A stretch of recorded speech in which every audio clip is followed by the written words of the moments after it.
में मौजूद है। अनुज जी, मैं आपसे समझना चाह रही हूं, ये मौजूदा संकट, इस संकट में सरकार की तरफ से जो कदम उठाए जा रहे हैं वो क्या काफी हैं या फिर सरकार को कुछ और कदम उठाने चाहिए, और इस संकट को आप कैसे देख रहे हैं? धन्यवाद रोमाना जी।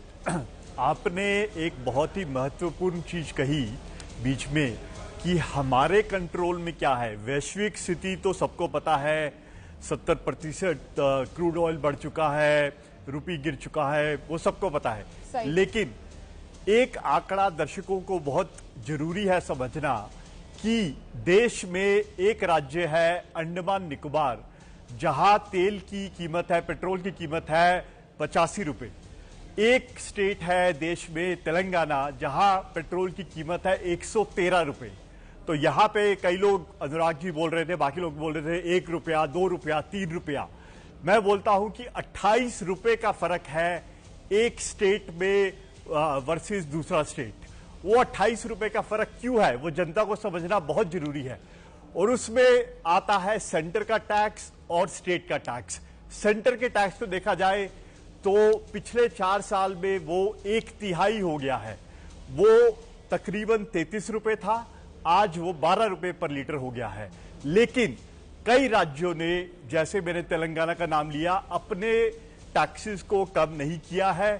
उसका रिजल्ट है कि आज तेलंगाना जो टैक्स लगाता है पेट्रोल पे, वो ऑलमोस्ट 3 गुना है जो भारत सरकार लगाती है। आप बिल्कुल सही कह रहे हैं अनुज जी, लेकिन क्योंकि आप एक अर्थशास्त्री हैं और अब अगर आप इस तरीके से पिन पॉइंट तेलंगाना को, तो यहाँ पर हो सकता है दर्शकों को ऐसा लगे कि आप एंटी कांग्रेस और प्रो बीजेपी बात कर रहे हैं। तो मुझे लगता है आपने 113 यहाँ पर तेलंगाना की बात की है, तो साथ ही साथ आप वो अन्य राज्य जहाँ पर 109, 112 जहां पर बीजेपी का शासन है, उन राज्यों का भी जिक्र कर देंगे तो आप न्यूट्रल लगेंगे दर्शकों को। मैं ये कहना चाहती हूँ आपसे, आप गिना दीजिए, आपके पास जानकारी होगी बाकी राज्यों में कितना है। अगर आप शास्त्री नहीं है, बीजेपी शास्त्री है ये। आज शास्त्री की जगह अर्थ की जगह बीजेपी लगा दी है। बीजेपी शास्त्री, आज शास्त्री नहीं है ये। आपको तेलंगाना याद है, उत्तर प्रदेश याद नहीं है।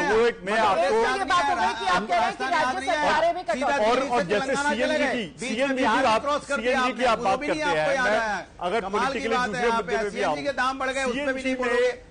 देश में हिमाचल प्रदेश जो कांग्रेस का राज्य है, वहां 75 रुपए का सीएनजी, 75 रुपए का सीएनजी, सुन तो लीजिए, 75 रुपए का सीएनजी देश के एक राज्य में अवेलेबल है और एक और राज्य में 125 रुपए का सीएनजी अवेलेबल है। तो जनता को ये पूछना पड़ेगा कि क्या उनको जो राहत चाहिए, और उनको बिल्कुल मिलनी चाहिए राहत, क्या वो राज्य देने के लिए रेडी है कि नहीं है।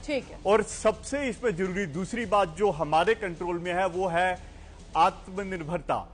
अगर आप सीएनजी को लेंगे, एक सेकंड, आत्मनिर्भरता पर बाद में आऊंगी, लेकिन उससे पहले आपने एक जो बात कही, तो मतलब केंद्र के स्तर पर कुछ नहीं, केंद्र सरकार कुछ नहीं कर सकती है, जो भी कुछ कटौती थोड़ी बहुत है वो राज्य सरकारें कर सकती है। मैंने ऐसा बिल्कुल भी नहीं कहा। मैंने बड़ा क्लियरली बोला, घटा चुकी है। आपने कहा जो हमारे हाथ में है वो राज्य सरकारें कर सकती है। मैंने आपसे सवाल ये पूछा कि सरकार क्या कर सकती है, सरकार क्या कर सकती है, अब इसका सवाल का जवाब दीजिए।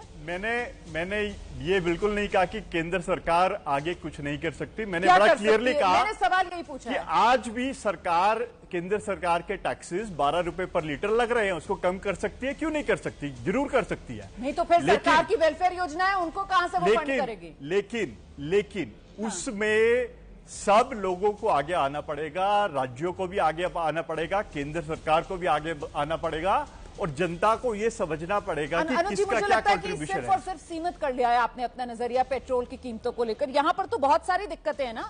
यहाँ तो डॉलर के मुकाबले रुपया देखिए कहां पर जा रहा है, विदेशी मुद्रा भंडार, खाद्य महंगाई दर, थोक महंगाई दर, इकोनॉमी की रैंकिंग हमारी, मतलब यहाँ तो ये पूरा एक विशिष्ट सर्कल बन गया है। तो इसीलिए मैं आपसे जानना चाह रही हूँ कि सरकार क्या कर सकती है, क्या कदम सरकार को फौरन उठा लेना चाहिए।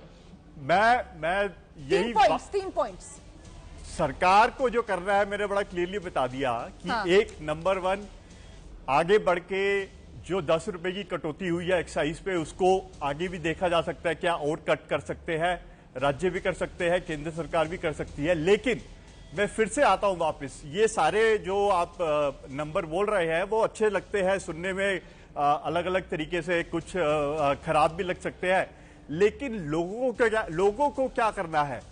हमें, अगर हम आज पेट्रोल डीजल की बात कर रहे हैं, हमारी बिजली के रेट जैसे आगे नहीं बढ़े हैं बिल्कुल भी, क्यों नहीं बढ़े हैं? क्योंकि कोयला हमारे देश में अवेलेबल है, सोलर पावर हमारे देश में अवेलेबल है। तो क्या हम, मैं दर्शकों के बारे में बात कर रहा हूं, क्या हम बिजली का यूज करके इलेक्ट्रिक व्हीकल नहीं अडॉप्ट कर सकते, इलेक्ट्रिक व्हीकल नहीं चला सकते?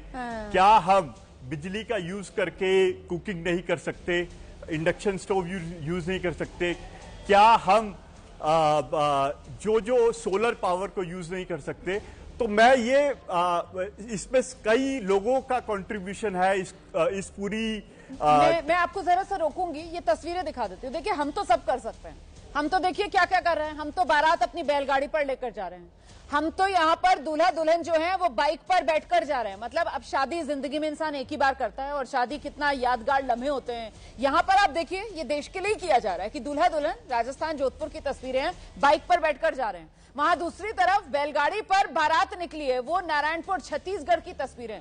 तो हम तो देश के लिए हमेशा तैयार हैं। लेकिन आपने यहां पर जिस तरीके से इलेक्ट्रिक वाहनों का जिक्र किया, आपने सोलर एनर्जी की जिक्र की, अब फिर से घूमकर सवाल यह आएगा कि देश को दिशा दिखाने की तो जरूरत होती है ना, एक वो पॉजिटिव नज उसकी जरूरत होती है ना। आप तो इकोनॉमिस्ट है, बेहतर तरीके से समझते हैं कितना जरूरी होता है वो नज। तो क्या हमने 2014 से उस दिशा में कुछ काम किया कि आज देश जो है वो आत्मनिर्भर होता है इस सब में? अभी तो फिलहाल ऐसा लग रहा है जब समस्या आई है, अब प्यास लग रही है, अब कुआं खोदेंगे तब पानी पिएंगे क्योंकि पीछे से पाइपलाइन बंद हो गई है। मतलब ऐसा लगेगा देशवासियों को ना, इसीलिए फौरी तौर पर क्या किया जा सकता है, ये सवाल है मेरा। नहीं, आप अगर बोलेंगे 2014 से क्या किया है तो कुछ आंकड़े मैं आपको बता दूं।